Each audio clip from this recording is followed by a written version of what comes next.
Rusa lari ke padang datar, harimau datang untuk mengejar. Jika ingin tambah pintar, tentu kita harus belajar. Assalamualaikum warahmatullahi taala wabarakatuh.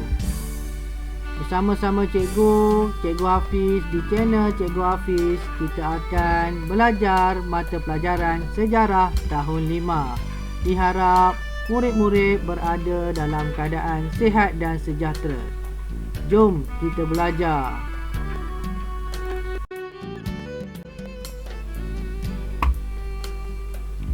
Mata pelajaran sejarah tahun 5. Unit 1, Institusi Raja Payung Negara. Apa yang akan kita pelajari pada hari ini ialah kedudukan dan peranan Raja-Raja Melayu dahulu dan kini, negara-negara yang mengamalkan sistem pemerintahan beraja pada masa kini. Murid-murid yang dikasihi sekalian, pada hari ini cikgu akan menggunakan buku teks sejarah muka surat 5, 8, 9, 10 dan 11. Diharap semua murid-murid bersedia. Baik ya murid-murid, mari kita sama-sama melihat buku teks muka surat 5 ya, iaitu negeri-negeri yang mempunyai raja dan sultan. Negeri-negeri yang mempunyai raja dan sultan. Mari kita baca sama-sama. Payung negeriku. Raja atau sultan berperanan sebagai ketua negeri bagi memastikan keamanan dan keharmonian dalam negeri sentiasa terjamin. Kini, terdapat 9 buah negeri yang mengamalkan institusi raja. Ketua negeri-negeri tersebut menggunakan gelaran yang berbeza-beza. Mari ya kita lihat di peta Semenanjung Malaysia. Baik, di negeri Perlis dipanggil sebagai raja. Di Kelantan dipanggil sebagai sultan. Terengganu juga dipanggil sultan. Di Pahang, sultan. Di negeri Johor, sultan. Di negeri Selangor juga sultan. Di negeri Perak, sultan. Manakala di negeri Kedah juga sultan. Dan di negeri Sembilan yang di-Pertuan Besar. Tahukah anda, Pulau Pinang, Melaka, Sarawak dan Sabah tidak mempunyai institusi raja?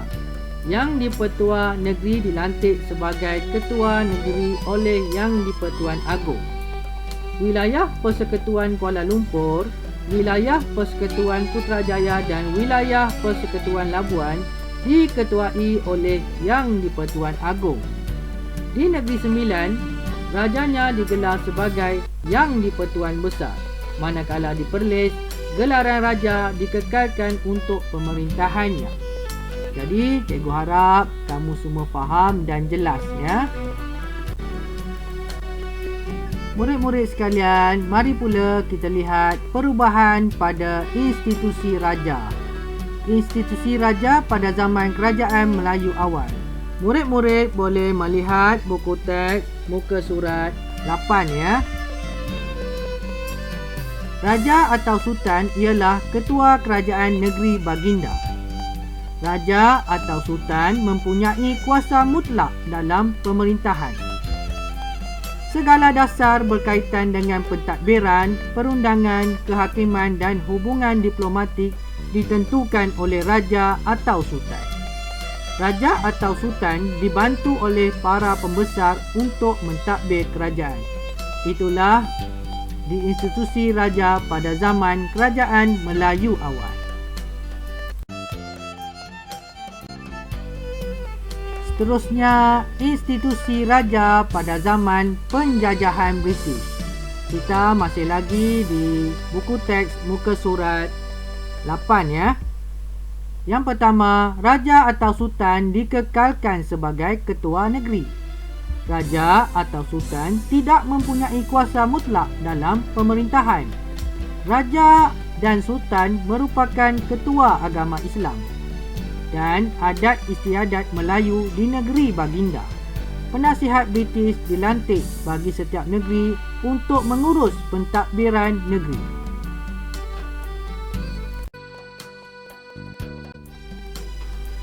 Seterusnya, institusi raja pada zaman pendudukan Jepun. Murid-murid boleh melihat buku teks muka surat 9. Raja atau sultan dikekalkan sebagai ketua negeri. Raja atau sultan tidak mempunyai kuasa mutlak dalam pemerintahan. Raja atau sultan hanya merupakan ketua agama Islam dan adat istiadat Melayu di negeri masing-masing. Gubernur Jepun mengurus mentadbir negeri-negeri Melayu. Baiklah murid-murid sekalian, seterusnya institusi raja selepas merdeka hingga kini. Sistem raja berperlembagaan diperkenalkan. Kuasa raja atau sultan adalah tertakluk di bawah perlembagaan negeri. Pentadbiran negeri diketuai oleh Menteri Besar dan dibantu oleh Majlis Eksekutif. Institusi yang di-Pertuan Agong diperkenalkan selepas merdeka. 9 orang Raja Melayu dipilih sebagai Yang di-Pertuan Agong secara bergilir. Pentadbiran negara diketuai oleh Perdana Menteri dan dibantu Jemaah Menteri. Tahukah kamu, Majlis Eksekutif organisasi yang menjalankan tugas pentadbiran. Itu adalah maksud Majlis Eksekutif. Jemaah Menteri pula ialah badan yang dianggotai oleh Perdana Menteri dan Menteri-Menteri Kabinet. Jemaah Menteri bermaksud badan yang dianggotai oleh Perdana Menteri dan Menteri-Menteri Kabinet. Dan akhir sekali, kuasa mutlak. Kuasa mutlak bermaksud kuasa penuh atau tidak terbatas. Kuasa penuh atau tidak terbatas.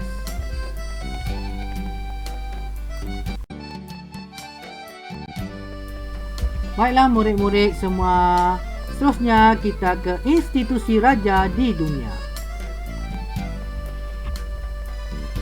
Institusi raja di dunia. Pemerintahan beraja merupakan corak pentadbiran yang tertua di dunia. Raja menjadi tonggak utama dalam sistem pemerintahan beraja. Kini terdapat 43 buah negara di dunia termasuk Malaysia yang masih mengamalkan institusi raja.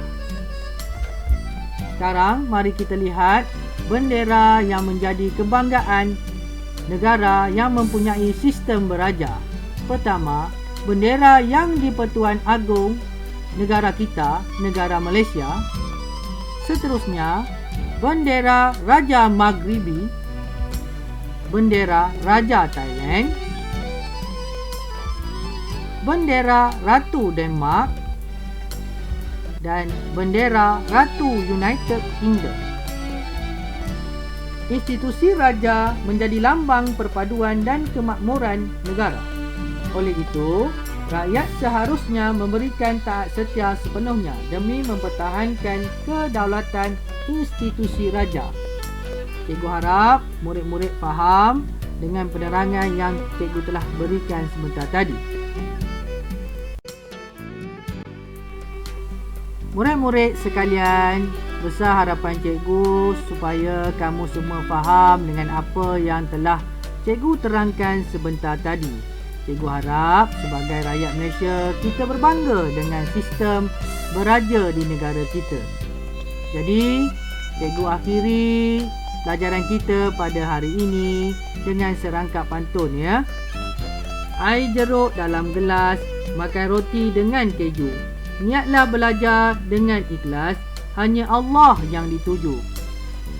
Jadi, cikgu akhiri dengan wabillahi taufiq wal hidayah. Wassalamualaikum warahmatullahi taala wabarakatuh. Sekian, terima kasih. Jumpa lagi.